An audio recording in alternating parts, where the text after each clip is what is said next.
ಕೆಲವು ಮಾಧ್ಯಮಗಳಲ್ಲಿ ಇದನ್ನ ಪ್ರಗತಿಪರ ಕಾಯ್ದೆಗಳು, ಕಾರ್ಮಿಕರ ಪರ ಅಂತೇಳಿ ಸುಳ್ಳು ಪ್ರಚಾರವನ್ನ ಮಾಡೋದನ್ನ ನಾವು ನೋಡ್ತಾ ಇದ್ದೀವಿ.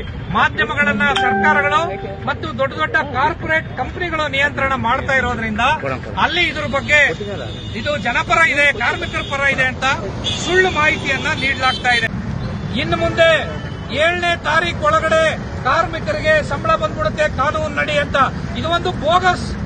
ಈಗಾಗಲೇ ಹಿಂದೆ ಇದ್ದಂತ ಕಾನೂನಿನಲ್ಲಿ 5ನೇ ತಾರೀಕಿಗೆ ಸಂಬಳ ಕೊಡಬೇಕು ಅಂತ ಇತ್ತು. ಪೇಮೆಂಟ್ ಆಫ್ ವೇಜಸ್ ಆಕ್ಟ್ ಅಲ್ಲಿ ಯಾರೂ ಕೊಡ್ತಿರ್ಲಿಲ್ಲ. ಅದನ್ನ ಇಂಪ್ಲಿಮೆಂಟ್ ಮಾಡಿಸೋ ಅಧಿಕಾರ ಇದ್ರು ಯಾಕೆ ಜಾರಿ ಮಾಡಕ್ಕೆ ಸಾಧ್ಯ ಇರಲಿಲ್ಲ.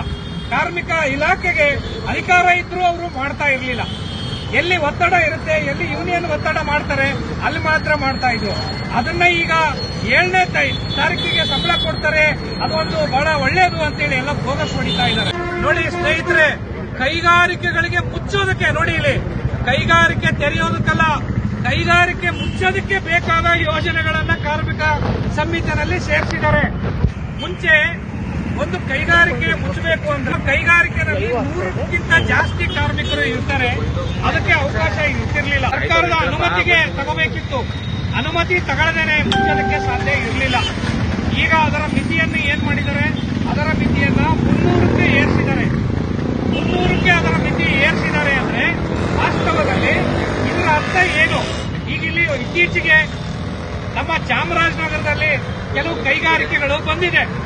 ಎಲ್ಲಾ ಕಡೆ ಕಾಂಟ್ರಾಕ್ಟ್ ಲೇಬರ್ಸೇ ಇದ್ದಾರೆ ವಿನಃ ಪರ್ಮನೆಂಟ್ ನೌಕರರನ್ನ ಅವ್ರು ಯಾರು ಇಲ್ಲಿ ತಗೊಳ್ತಾ ಇಲ್ಲ.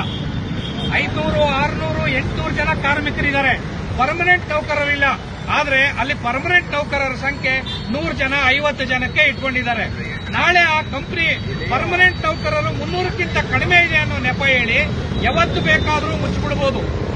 ಬಹುತೇಕ ಕಂಪನಿಗಳು ಮುಚ್ಚೋದು ಯಾವಾಗ ಆ ಜಾಗ ಅಲ್ಲಿ ಲ್ಯಾಂಡ್ ಏನು ಉಚಿತವಾಗಿ ತಗೊಂಡಿದ್ದಾರೆ ಅದರ ಬೆಲೆ ಏರುತ್ತೆ, ಅದನ್ನ ಮುಚ್ಚಿ ಅದರಿಂದ ದುಡ್ಡು ಮಾಡೋದಕ್ಕೆ ಇನ್ನೊಂದು ಕಡೆ ಹೋಗಿ ಇನ್ವೆಸ್ಟ್ ಮಾಡಿ ಅಲ್ಲಿ ಇದೇ ಕಂಪನಿನ ತೆಗೆದು ಇನ್ನೊಂದು ಘೋಷಣೆ ಮಾಡೋದಕ್ಕೆ ಅವಕಾಶ ಮಾಡಿಕೊಟ್ಟಿದೆ ಸರ್ಕಾರ ಅಂತ ನಾವು ಹೇಳ್ಬೋದು. ನಾವು ಮೈಸೂರಲ್ಲಿ ಫಾಲ್ಕಾನ್ ಕಂಪನಿಯ ಉದಾಹರಣೆಯನ್ನು ನಾವು ನೋಡಬಹುದು. ಫಾಲ್ಕಾನ್ ಕಂಪನಿನಲ್ಲಿ ಕಾರ್ಮಿಕರು ತುಂಬಾ ವಿಧಾಯವಾಗಿ ಮ್ಯಾನೇಜ್ಮೆಂಟ್ಗೆ ಕೆಲಸ ಮಾಡ್ಕೊಂಡು ಬಂದಿದ್ರು. ಆದ್ರೆ ಆ ಮಾಲೀಕ ಅದೇ ಕಂಪನಿಯನ್ನ ಮಹಾರಾಷ್ಟ್ರದಲ್ಲಿ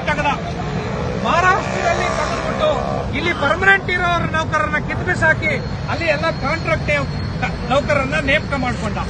ಆ ಫಾಲ್ಕಾನ್ ಟೈರ್ ಕಂಪನಿ 100 ಎಕರೆ ಜಮೀನು ಉಚಿತವಾಗಿ ಸರ್ಕಾರದಿಂದ ಅಥವಾ ರಿಯಾಯಿತಿ ದರದಲ್ಲಿ ಪಡ್ಕೊಂಡಿದ್ದ ಜಮೀನು ಈಗ ಸಾವಿರಾರು ಕೋಟಿ ಬೆಲೆ ಬಾಳ್ತಾ ಇದೆ.